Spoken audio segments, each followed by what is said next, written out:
অসংখ্য ধন্যবাদ এই পর্যায়ের প্রেসিডেন্ট অ্যাপেক্সিয়ান শেখ সাব্বির আহমদকে আমাকে এই একটি মহতী অনুষ্ঠানে কিছু বলার সুযোগ দান করার জন্য। আমি প্রথমেই শুভেচ্ছা জ্ঞাপন করছি। আজকের এই মঞ্চ আলোকিত করে বসে আছেন আমাদের সর্বজন শ্রদ্ধেয় Apexian Akhtar Hossain Khan, life governor Apex Bangladesh. আমাদের সাথে আছেন ডিস্ট্রিক্ট 4-এর district governor Apexian advocate Joyanta Chandra Dhar. আমাদের সাথে আছেন আজকের এই অনুষ্ঠানের Apexian M A Hannan, life member Apex club of Sylhet. আমাদের সাথে যুক্ত হয়েছেন অ্যাপেক্স বাংলাদেশের একজন তুখোর অ্যাপেক্সিয়ান, যাকে নিয়ে আমরা স্বপ্ন দেখি ভবিষ্যতের নেতৃত্বের এবং সর্বোচ্চ নেতৃত্বের, যাকে নিয়ে স্বপ্ন দেখছি আমরা। তিনি হচ্ছেন অ্যাপেক্সিয়ান অ্যাডভোকেট মাসুম আহমদ, এবং উনি ইতিমধ্যে যিনি ডিস্ট্রিক্ট 4-এর দায়িত্ব পালন করেছেন এবং ন্যাশনালের এনএসডিতে দায়িত্ব পালন করেছেন। আমাদের সাথে আছেন আমাদের ডিস্ট্রিক্ট 4-এর সেক্রেটারি অ্যাপেক্সিয়ান হাবিবুল নবী শাহেদ, এবং উনি ন্যাশনাল অফিসিয়ালস হিসেবে কাজ করছেন। আমাদের সাথে উপস্থিত আছেন আমাদের একজন তুখোর, আমাদের 2022 সালের বেস্ট অ্যাপেক্সিয়ান এমদাদুর রহমান, এবং যার পরামর্শেই আজকের এই প্রোগ্রাম আমরা ভেন্যুটি সেট করেছি এখানে। আমি ওনার জন্য একটি ধন্যবাদ জ্ঞাপন করছি। আমাদের সাথে আছেন আমাদের সিলেট ক্লাবের past president Apexian Sheikh Jahidur Rahman Masum, একজন তুখোর অ্যাপেক্সিয়ান, যিনি নেতৃত্ব দিয়েছেন আমাদের ক্লাবকে দুর্দান্তভাবে।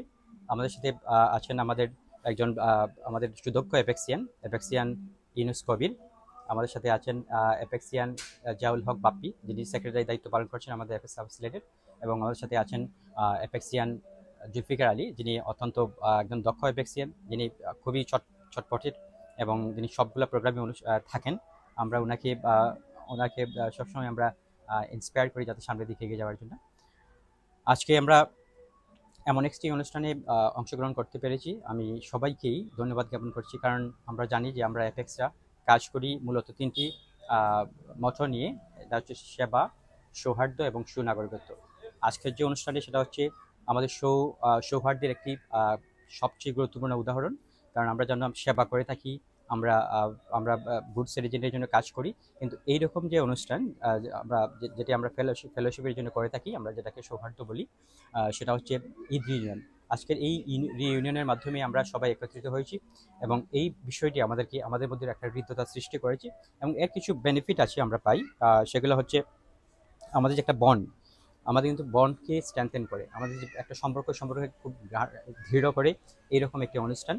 এবং আমরা সাথে সাথে আমরা একসাথে কাজ করি, টুগেদারনেস আমরা বলতে পারি, যে টুগেদারনেস, যে আমরা একসাথে কাজ করার যে স্পিরিটটা, সেটা কিন্তু আমরা এই ধরনের ফেলোশিপ প্রোগ্রাম থেকে পেয়ে থাকি। আমরা আরও কিছু জিনিস প্রমোট করতে পারি, সেটা হচ্ছে unity. We can promote unity, যে আমাদের মধ্যে একটা ইউনিটি আছে। দেখেন, আমরা শুধু মেসেজ দিয়েছি এবং কথা বলেছি, আমরা সবাই সিলেট থেকে, সিলেটের বাইরে অনেক দূরে একটি সুন্দর একটি রিসোর্টে আমরা এসে বসেছি আজকের এই সন্ধ্যাটি উপভোগ করার জন্য। এটা কিন্তু আমাদের স্পিরিটকে আমাদের স্ট্রেংথেন করছে। সাথে সাথে কমিউনিটি স্পিরিট, আমরা যে কমিউনিটি নিয়ে কাজ করি, এই কমিউনিটির জন্য কাজ করতে আমাদেরকে অনুপ্রাণিত করে। তো সেই কারণে আমাদের অ্যাপেক্স যারা করেন এই ধরনের অনুষ্ঠানে, আমার মনে হয় উপস্থিত থাকা সবাই দরকার, এবং এই ধরনের প্রোগ্রাম করলে আমাদের ফেলোশিপটা আমরা প্র্যাকটিস করতে পারবো। আমাদের 3টি মঠের মধ্যে একটি সবচেয়ে গুরুত্বপূর্ণ যে মঠটা আছে ফেলোশিপ। আমরা ফেলোশিপ না করতে পারলে আসলে আমরা এই কাজটা সহজভাবে করতে পারবো না। কারণ ফেলোশিপটা হচ্ছে এমন একটা বিষয় যার মাধ্যমে আমরা বন্ধুত্ব সৃষ্টি করি, এবং এই বন্ধুত্বের মাধ্যমে আমরা বিভিন্ন বাংলাদেশের বা পৃথিবীর বিভিন্ন জায়গায় পৌঁছতে পারি। তো ফেলোশিপটা হচ্ছে একটা ইম্পর্টেন্ট জায়গা। আমরা সার্ভিসে পড়েই বলতে পারি, আমরা সিরিয়াসলি পড়ি ফেলোশিপ। সো আমরা ফেলোশিপের জন্য এরকম গ্যাদারিং, এরকম অনুষ্ঠান আমার মনে হয় আমাদের প্রত্যেকটা ক্লাব থেকেই অ্যারেঞ্জ করা দরকার, এবং আমরাও যেন আমাদের এই ধারাবাহিকতা রক্ষা করতে পারি। আমরা প্রতি বছরের ন্যায় এই বছরও করতে পেরেছি আমরা এখানে। আমি এই জন্যে আমাদের ক্লাবের সবাইকে অসংখ্য ধন্যবাদ জ্ঞাপন করছি। বিশেষ করে আমাদের প্রেসিডেন্ট, আমরা দেখতে পাচ্ছি একজন সুদর্শন প্রেসিডেন্ট, আমরা স্মার্ট, ইয়াং, হ্যান্ডসাম প্রেসিডেন্ট পেয়েছি। তো এরকম এফোর্ট থাকলে আমরা আরও এগিয়ে যাব। এবং বিশেষ করে আমাদের সবার মুরব্বী, যিনি আমার পাশেই বসে আছেন, যিনি একজন লাইফ কনসিডারেশন আমি সবসময় বলে থাকি, যিনি আমাদেরকে সবসময় শেখান, হাতে ধরে শেখান, এবং ধরে ধরে শিখিয়ে নিচ্ছেন অ্যাপেক্স কী এবং অ্যাপেক্স কেন করতে হয়।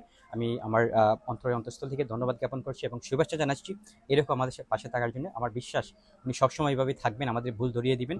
এবং আরেকজন মানুষের কথা না বললেই নয়, আমার সামনে যিনি বসে আছেন, আমাদের M A Hannan, অ্যাপেক্সের M A Hannan, যিনি পর্দার আড়াল থেকে কাজ করে যান, যিনি কখনোই ফ্রন্ট লাইনটা আসেন না এবং নিজেকে প্রচার করেন না। একজন প্রচার বিমুখ মানুষ, এবং সবসময় বলেন, আমাকে ঈদের আগ থেকে বলতেছেন, মুস্তাফিজ ভাই কখন একটা ঈদ ইউনিয়ন করবেন। এবং সেই জিনিসটা করতে পেরে আমরা আমরা খুবই বলতে পারি ভাগ্যবান। এবং আমি কৃতজ্ঞতা জ্ঞাপন করছি আমার পাশের মানুষটি, যার যার এই নেতৃত্বে বা যার পরামর্শে আজকে আমরা এই সুন্দর একটি রিসোর্ট সিলেক্ট করতে পেরেছি। সেটা হচ্ছে, নামটাই আমি বলে দিই, সিলসিলা রিসোর্ট। সিলেট থেকে একটু দূরে হলো, খুবই মনোরম পরিবেশ। আমরা সন্ধ্যাটি খুবই উপভোগ্য হয়েছে এরকম একটি ভেন্যুতে আসার জন্য। সবাইকে আবারও অসংখ্য ধন্যবাদ জানাচ্ছি। বিশেষ করে অতিথি যারা আছেন, বিভিন্ন ক্লাব থেকে এসেছেন, আমি আপনাদের প্রতি কৃতজ্ঞতা জ্ঞাপন করছি এবং আপনারা সবসময় আমাদের পাশে থাকবেন। এপেক্স ক্লাব অফ সিলেট এভাবেই কাজ করে যাবে। আপনারা অনুপ্রাণিত করলে আমরা আরও দূরে এগিয়ে যাব এবং আমাদের প্রেসিডেন্ট, যাকে নিয়ে আমরা স্বপ্ন দেখছি, সেও একদিন আরও অনেক উপরে যাবে। সেই প্রত্যাশা রেখে আমি সবাইকে আবারও কৃতজ্ঞতা জ্ঞাপন করছি। আসসালামু আলাইকুম রহমতুল্লাহ।